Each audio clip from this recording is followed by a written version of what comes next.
Thank you. It's been a pleasure to rejoin the committee after a decade of absence.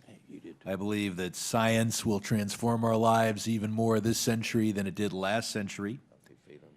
If someone's describing what the future will be 30 years from now, and they paint a picture that you think looks like a science fiction movie, they might be right. They might be wrong. But if somebody paints a picture that doesn't look like a science fiction movie, you know they're wrong. We're going to be living in a science fiction movie. We just don't know which one yet. There is an issue, something in the world more explosive than nuclear fusion, and that is intelligence. After all, it is intelligence that allows us to develop nuclear fusion. We now have two groups of scientists working to develop new levels of intelligence. They are the computer engineers on the one hand and the bioengineers on the other. The last time a new higher level of intelligence appeared on this planet is when our ancestors said hello to the Neanderthal. We then said goodbye to the Neanderthal. As we develop intelligent computers, we will find them useful tools. As we find them useful tools, we will use those tools to develop faster and smarter computers. We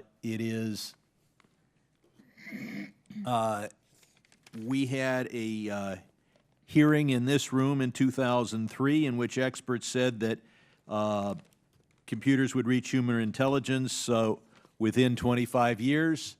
I think they might have been a little premature. It might be 30, might be 35 years from 2003, which means next decade or the decade after.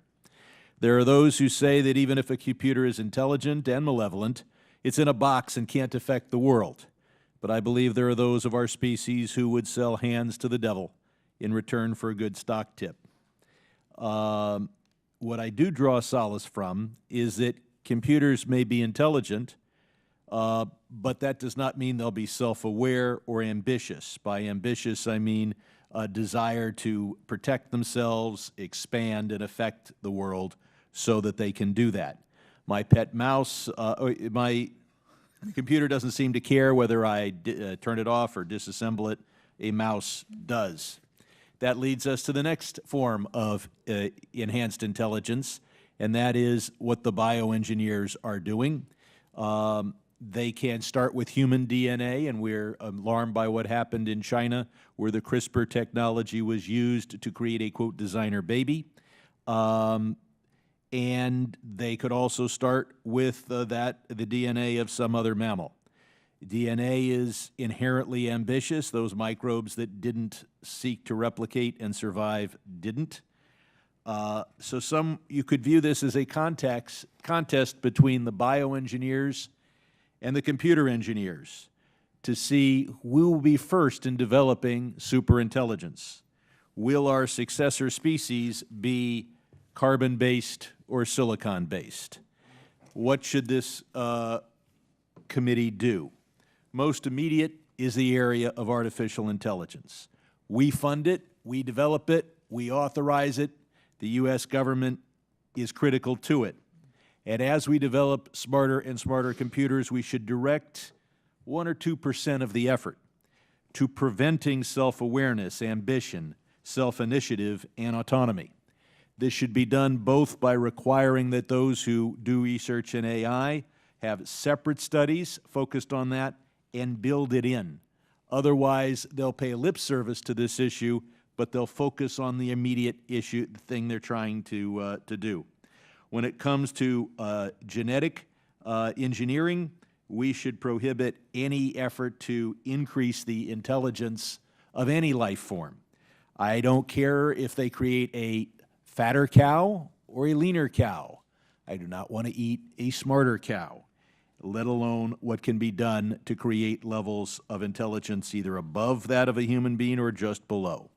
Finally, we had hearings in Foreign Affairs that I chaired last decade on using the Non-Proliferation Act as a plan to deal with this internationally.